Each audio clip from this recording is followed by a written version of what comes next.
Bonjour à tous et bienvenue dans ce Morning Bull Live. Nous sommes le 22 mai 2023 et si vous étiez en week-end prolongé pour le week-end de l'Ascension, eh bien j'ai l'impression que vous n'avez pas raté grand-chose. Tout d'abord, on va faire un peu un retour en arrière sur ce qui s'est passé, sur ce qui s'est dit et malheureusement, j'ai envie de dire, on va devoir se taper les mêmes histoires encore et encore puisque le sujet de la semaine, ça sera bien évidemment le plafond de la dette qui n'est toujours pas résolu malgré les tergiversations des uns et des autres qui ne sont pas du tout d'accord, même s'ils veulent nous faire croire pour l'instant qu'ils sont super d'accord, mais de toute façon on sait qu'ils vont trouver une solution parce que sinon ce serait pas drôle.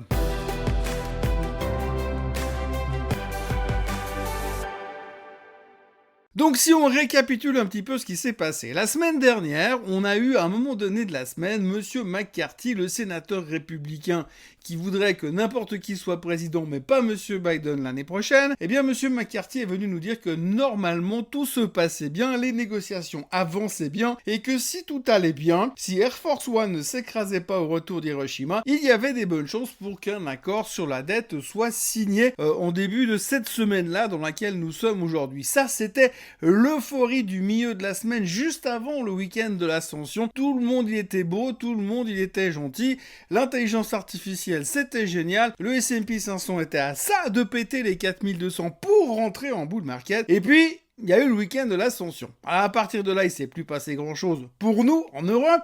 Vendredi, les marchés étaient bien sûr ouverts aux États-Unis. Et là, alors qu'on était quasiment certain que nous étions à ça de trouver un deal, en fin de journée, vendredi soir, alors que le marché était quasiment fermé, eh bien, les républicains se sont levés de la table des négociations et ont dit non, on ne peut pas discuter, on ne peut pas aller de l'avant, il y a trop de divergences. Bon week-end. Et ils se sont cassés. Ils se sont cassés, donc du coup, le marché a corrigé violemment sur cette information. Alors il était déjà fermé, donc on a baissé de 0,3% sur les futurs, hein, parce qu'il fallait bien corriger cette mauvaise nouvelle. Vous noterez également qu'en ce moment, les bonnes nouvelles sont saluées par des hausses de 2 à 3%, et les mauvaises nouvelles sont saluées par des baisses de 0,2, 0,3%, parce qu'il faut pas déconner quand même, on est quand même plutôt dans un monde optimiste, même si des fois on a de la peine à le comprendre. Ce week-end, on s'est retrouvé avec des républicains et des démocrates qui veulent pas vraiment se parler, qui ont des divergences qui sont un tout petit peu trop grandes, et puis en même temps, vous avez un président qui est à l'autre bout du monde, enfin qui est en train de revenir de l'autre bout du monde. Alors pendant son vol de retour, dans la nuit qui vient de se terminer, la nuit qui se termine, Monsieur Biden a parlé avec Monsieur McCarthy et apparemment les discussions au téléphone étaient très encourageantes. Alors très encourageantes aujourd'hui ça veut pas dire grand chose, hein, parce que globalement quand vous écoutez le message politique qui ressort, c'est discussions très encourageantes. Puis après vous avez Biden qui dit que les demandes, les requêtes des républicains sont inacceptables. Et puis de l'autre côté vous avez les républicains qui vous disent que les demandes ou les propositions des démocrates ne font aucun sens. Donc ça c'est très positif comme discussion, hein. Les deux vous disent que c'est de la faute de l'autre, mais globalement, on nous dit que tout va bien parce qu'on va trouver une solution. Et malheureusement, ou heureusement, je ne sais pas, oui, on va trouver une solution. Il y a une forte probabilité que l'on trouve une solution pour ce plafond de la dette parce qu'on n'a pas le choix, parce qu'aujourd'hui, c'est pas un bon moment pour voir le marché faire défaut. D'un autre côté, vous avez Biden qui se dit si on fait défaut dans la dernière année de ma présidence et puis que je veux me représenter l'année prochaine, je vais avoir l'air d'un con. Et puis de l'autre côté, vous avez les républicains qui disent si on fait défaut et puis qu'on nous dit que c'est à cause de nous parce qu'on s'est pas assez arrangé, c'est pas sûr qu'on puisse être élu ou mettre un candidat républicain l'année prochaine. Donc c'est pas simple comme négociation. A priori, quand on regarde un peu les statistiques, quand on regarde le stress du marché, quand on regarde la volatilité, personne n'a peur au niveau des marchés financiers, puisque visiblement la vol est tellement basse que les gens n'achètent même pas d'options pour se protéger au cas où il y aura un gros problème. Alors les CDS sont toujours relativement élevés, bien sûr, donc on sent qu'on a beaucoup plus de stress sur la partie obligataire, mais sur la partie equity, on est tranquille. Tout va bien parce que de toute façon, dans le meilleur des cas ou dans le pire des cas, eh bien c'est pas grave parce que l'intelligence artificielle sauvera l'économie avec la croissance qu'on nous prédit dans les années à venir au niveau de ce secteur-là. Enfin, bref, tout ça pour dire qu'aujourd'hui, on peut raconter tout et n'importe quoi. Ce qu'il faut retenir, c'est que pour l'instant, on n'a toujours pas d'accord sur le plafond de la dette, qu'on devrait en trouver un d'ici le 1er juin, c'est en tout cas ce que les statistiques et les sondages nous disent.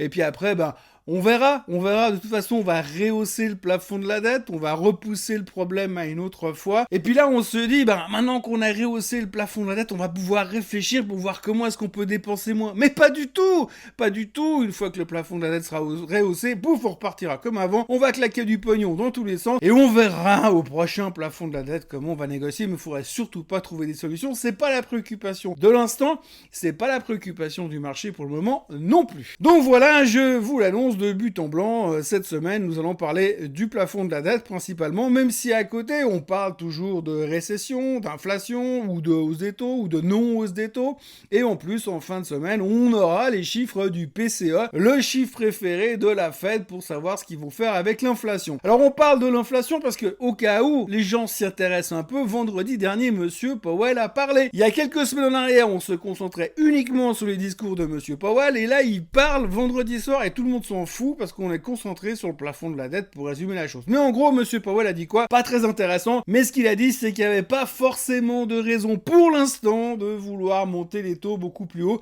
ce qui veut dire que avant son discours, le nombre de gens qui pensaient qu'il y aurait une éventuelle hausse des taux était de 36%, et après son discours, on n'était plus qu'à 13%. Alors vous voyez tout de suite, les sondages on peut leur faire dire n'importe quoi.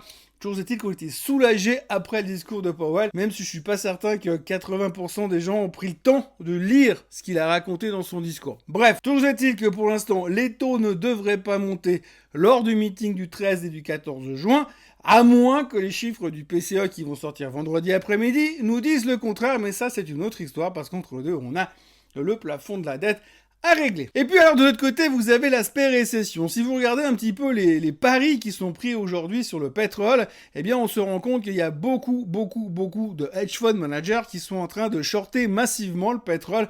Pourquoi ? Pas parce qu'ils pensent qu'il y aura plus de demande, mais parce qu'ils pensent que finalement, il va y avoir une récession, et si récession il y a, logiquement, le baril devrait baisser. Donc on anticipe cette crainte de ralentissement économique en shortant massivement le pétrole. Alors est-ce qu'ils ont raison? Est-ce qu'ils ont tort? J'en sais rien.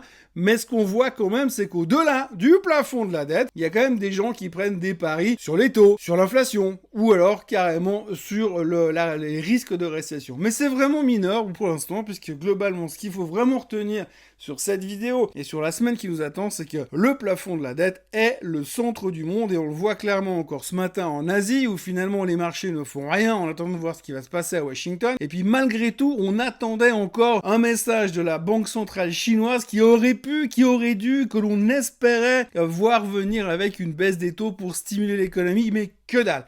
Et pourtant le marché ne fait rien parce que tout le monde a les yeux fixés sur Washington. Donc voilà, pour commencer cette semaine, on va pas se prendre la tête plus que ça. Aujourd'hui, on ne sait pas, on attend de voir les futurs développements. Monsieur Biden est de retour aux États-Unis, il devrait rencontrer McCarthy en personne aujourd'hui, et probablement qu'on en saura un peu plus demain. Ça veut pas dire que ça va changer la face du monde. De toute façon, ce qu'on sait aujourd'hui, c'est que s'il y a des nouvelles positives sur les négociations au rapport au plafond de la dette, le marché va monter, et s'il y a des questions négatives, des rapports négatifs sur le sujet du plafond de la dette, le marché ne va rien faire. C'est en tout cas comme ça qu'il fonctionne pour l'instant. La chose qu'il faut continuer à surveiller, c'est bien sûr cette résistance des 4200 que l'on n'arrive pas à franchir pour l'instant. Et puis l'autre chose qu'il faut quand même regarder et se souvenir quand même, c'est que le DAX est au plus haut de tous les temps.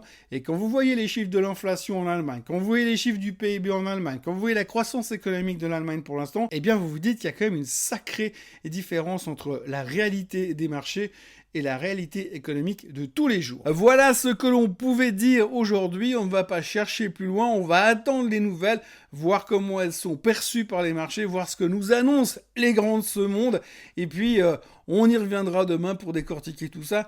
Mais normalement, là, on est le 22 mai, le 1er juin, c'est dans une dizaine de jours.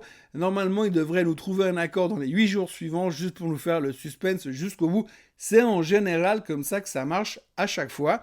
Ça fait entre 78 et 79 fois depuis les années 60 que l'on nous fait le même coup. Pas forcément de raison que ça change pour l'instant. Enfin, qui sait? On peut toujours rêver d'avoir quelque chose d'exceptionnel qui se passerait, une prise de conscience, un défaut de la dette, on ne sait pas. Affaire à suivre. D'ici là, je vous encourage à vous abonner à la chaîne Swissquote en français, à liker cette vidéo, à partager cette vidéo et à revenir demain matin pour un nouveau Morning Bull Live. Très bonne journée à tous. Bye bye.